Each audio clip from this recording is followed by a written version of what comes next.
If a large number of particles are distributed on X Y plane, बहुत सारे particles X Y plane में distributed हैं, and their centre of mass is at origin, और उन सभी का centre of mass origin पे है, then sum of moments of masses of all particles with respect to origin is zero. Moments of masses का क्या मतलब होता है? मूवमेंट ऑफ मासेस का मतलब होता है मास मल्टीप्लाई बाय मास की डिस्टेंस ओरिजिन से वेक्टर के साथ में, ठीक है।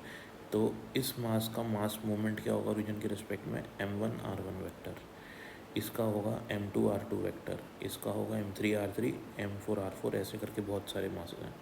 तो क्वेश्चन ने ऑलरेडी मेरे को बोल रखा है कि उनका सेंटर ऑफ मास कहाँ है? ओरिजिन पे है।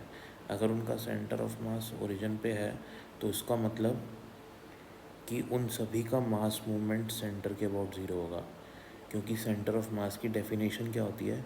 Centre of mass is that position where net mass movement of all particle is zero.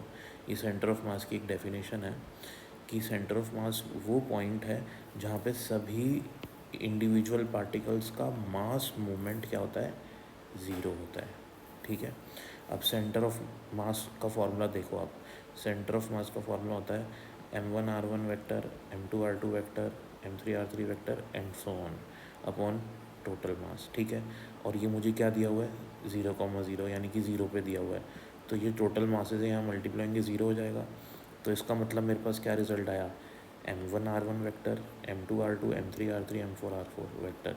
ये क्या है? m1 r1 m2 r2, यही तो मास मोमेंट है। तो सभी पार्टिकल्स का मास मोमेंट क्या है? ज़ीरो है। तो यही तो मेरे को फर्स्ट पॉइंट कह रहा है कि मास मोमेंट सभी पार्टिकल्स का ओरिजिन के रिस्पेक्ट में क्या होगा? ज़ीरो होगा। सेकेंड पॉइंट कह रहा है mass movement of all particles about Y axis is zero, X axis is zero, sorry. तो इस वाले पार्टिकल का एक्स एक्सिस के रिस्पेक्ट में मास मूवमेंट ज़ीरो है, बिल्कुल ठीक है, क्योंकि इसके लिए एक्स एक्सिस में इसका मास मूवमेंट अगर ये x1 होगा तो m1 x1 हो जाएगा। इसके लिए ये वाली डिस्टेंस हो जाएगी, ये वाली डिस्टेंस होगी x1, है ना। तो मेरे को x1 निकालनी है, तो m1 x1 इसके लिए हो जाएगी m2 x2 ये वाली डिस्टेंस, थर्ड वाले के लिए हो जाएगी ये x3, और फोर्थ वाले के लिए हो जाएगी x4 ये वाली डिस्टेंस। तो r1 वेक्टर है ना ये, तो r1 वेक्टर को क्या लिख सकता हूँ मैं? देखो r1 वेक्टर को लिख सकते हैं x1 i cap y1 j cap, ऐसे ही 2 को भी और 3 को भी लिख सकता हूँ। तो x सेंटर ऑफ मास क्या बन जाएगा? क्योंकि r वेक्टर है ये, तो r वेक्टर मतलब पोजीशन वेक्टर है, तो पोजीशन x में भी होगी y में भी होगी। तो x वेक्टर को लिख सकता हूँ मैं m1 x1, यहाँ से मल्टीप्लाई करेंगे m1 x1, m2 x2, m3 x3, तो x सेंटर ऑफ मास हो जाएगा मेरे पास m1 x1 i cap, m2 x2, m3 x3, और ये भी किसके बराबर होगा? ज़ीरो, क्योंकि मेरे को पता है x सेंटर ऑफ मास तो मेरे को ऑलरेडी दिया हुआ है। कोऑर्डिनेट्स क्या हैं? यहाँ पे हमको पहले ही बता रखा है ना क्वेश्चन में कि सेंटर ऑफ मास कहाँ लाई कर रहा है? 0,0 पे। इसका मतलब XCOM भी ज़ीरो है और YCOM भी क्या है? ज़ीरो है। तो इसका मतलब ये XCM ज़ीरो हो जाएगा, है ना। तो ये पूरा XCM को हम ज़ीरो कर देते हैं, तो यहाँ मैंने ज़ीरो लिख दिया, नीचे m1 + m2 है, ये भी ज़ीरो हो जाएगा।